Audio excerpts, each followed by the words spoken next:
Good morning.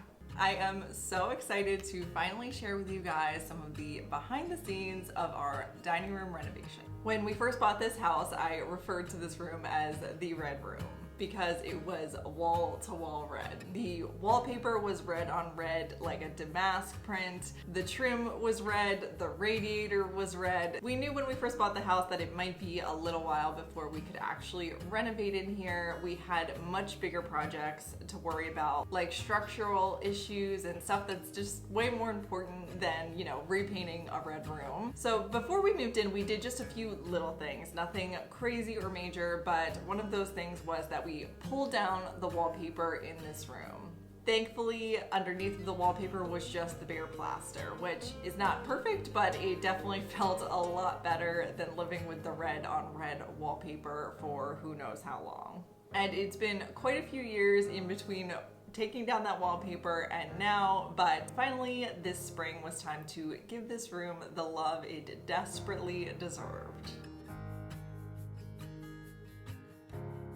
When we redid the kitchen, we had to move the doorway that connects the dining room to the kitchen because it was so close to the one wall that we would not have had room to put any cabinets in the kitchen. So we moved the dining room kitchen doorway over just a couple inches, but just enough so that we could actually put cabinets in the kitchen. But on the dining room side, it stayed kind of bare for a while because we just kind of threw up the sheetrock, but we didn't do any of the finishing work or anything like that because we knew we had a lot more to do before we were ready to actually finish this room. When it did come time to fully focus on this room, one of the things that we ended up doing was actually replacing the exterior French doors that lead to the driveway. Now, if you know us, you know that we love old stuff, and replacing original doors was not something that we ever really wanted to do. However, these doors were in pretty bad shape from never really being weather sealed and certainly not being upkept over the years. We tried many ways to weather seal them and get them back to a good condition, but it just wasn't working. No matter what we tried, we seriously tried so many different ways to try to keep them there, but it just wasn't working. So we pulled them off and we did save them because I would love to try to still save them and maybe use them in a different part of the house. But we pulled them off and replaced them with new French doors that do seal. So we no longer sit at the dining room table and feel a cold breeze while we're eating dinner during the winter, which is honestly pretty nice. But because old doors and new doors are very rarely the exact same size, and in order to get them the same size, you have to spend a small fortune to get custom doors made, we ended up having to patch around the door framing, which meant even more, sort of work to blend in the old plaster with the patches and all of that fun stuff. Another big thing was that there was textured ceiling in here and it was in real bad shape. It had been rather sloppily done when it was done in probably the 60s or 70s. And over the years, there had been moisture that had gotten trapped between the texture and the plaster.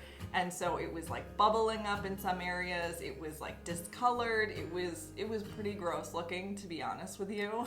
So I knew that I wanted to pull that down and smooth out the ceiling to match the rest of the house. That definitely took quite a while, and from there I had a lot of patching and then skim spackling to do in order to smooth everything out. I'm not going to bore you with all of the details of that, however, it definitely was just a lot of layering in order to get the whole thing actually looking right. It took quite a bit of time.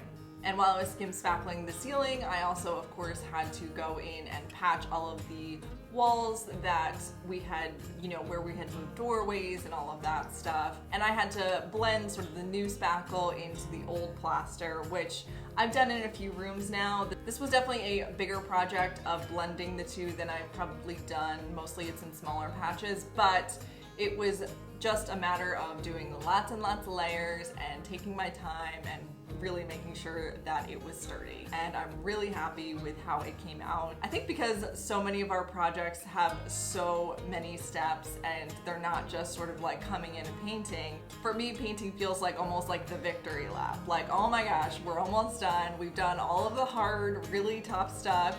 Now I can just go in and paint and it finally starts to look pretty and everything comes together. So for me, painting is my very favorite part. The color that I went with is Neutral Territory by Claire. As you can see, it's a very warm color. I specifically wanted something that was very warm and cozy. We spend a lot of time in our dining room actually. I know some people don't use dining rooms all that much, but we actually eat almost every meal in our dining room. And we also work in our dining room oftentimes. So for me, I just wanted something that was like cozy and calming and just like made you want to like sit at the dining room table and just like soak in your time with family and friends. I originally painted the ceiling white, which is something I've done in a lot of rooms, but I lived with it for a week or two and I realized that there was just something really disjointed feeling about this room with a white ceiling and with such warm walls. It just felt a little odd. So I ended up going back and painting the ceiling to match the walls, and I'm really glad I did. It definitely ups the cozy factor. Around the same time that I was painting, we actually got our new windows delivered, which was very exciting. When we originally bought this house, we also did not want to replace the windows. We love old windows. However, in a house that has severe termite damage, had English ivy climbing through the walls, and had been poorly upkept for the last 30 or 40 years, these windows were in very bad shape. The first few years of our renovation, my husband spent a lot of time trying to fix the windows and restore the windows, but oftentimes they were in such bad of a shape they literally were crumbling in his hands. So we eventually made the call to replace all of the windows in the house. And so before everything was like perfect, Frank went ahead and replaced the dining room window so that we wouldn't have to like worry about that in the future. And at the same time, we pulled the radiator away from the wall so that I could paint it. At this point, we have painted quite a few radiators, and so we have sort of a system that really works well for us. We deep clean them really good, and then we're able to sort of just paint them mostly in place, just pulled out from the wall a few feet or so. And we use a spray paint that is made for high heat because obviously radiators get quite toasty, so you want something that's not just gonna flake off. But that is it for all these sort of super deep renovations. Over the years of renovations, the dining room has often served many purposes, including while we were renovating the kitchen, it served as a makeshift kitchen. So because of that, I never really bothered to invest the time or money to like fully decorate this space. So I was so excited to finally find pieces that felt right for this room, that actually fit this room. One of the first pieces that I did for this room was the Hutch.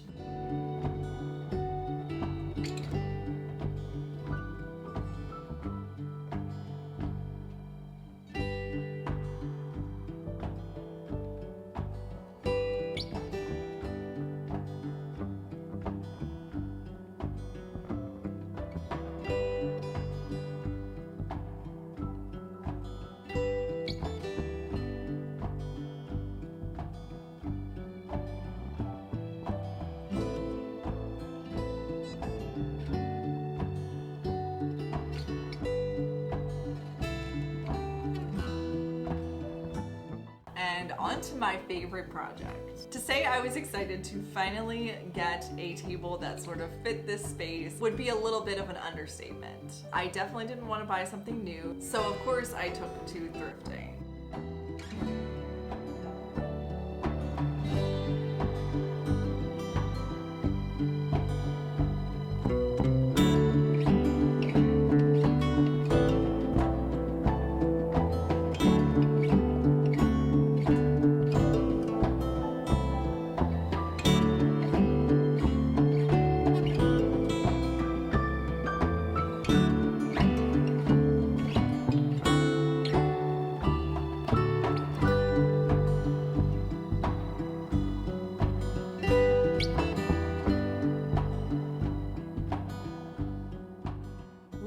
style chairs are not only really classic, but they're often pretty easy to find at thrift stores. I really loved the idea of doing sort of mismatched Windsor style chairs. So over time I collected them as I was thrifting. Most of them were $5, and so I just slowly collected them over the months that I was renovating the dining room. Once I had them all together, I gave them a bit of love. Some of them were a bit wobbly, so I had to do a little bit of fixing on them, but they're all nice and super sturdy now.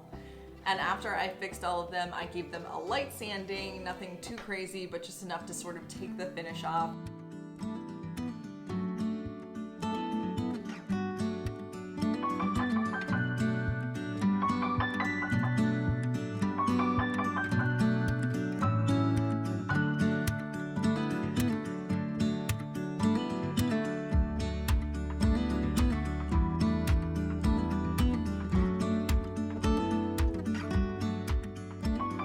The last piece of bigger furniture that's currently in our dining room is my antique sewing machine. The sewing machine was actually one of my Christmas presents from my now husband, then boyfriend, a very long time ago, and we've had it ever since. It is so lovely. I do actually use it. I don't sew quite as much as I used to, but still when I need to do some sewing, I always use it, because for years it's just been sort of closed up and being moved from room to room. Now it's just lovely to be able to see it every day.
Enjoyed seeing the process. I hope it inspires you to dig into any house projects you have coming up, or just excited to make your space your own. I hope you have a lovely week, and I will see you soon.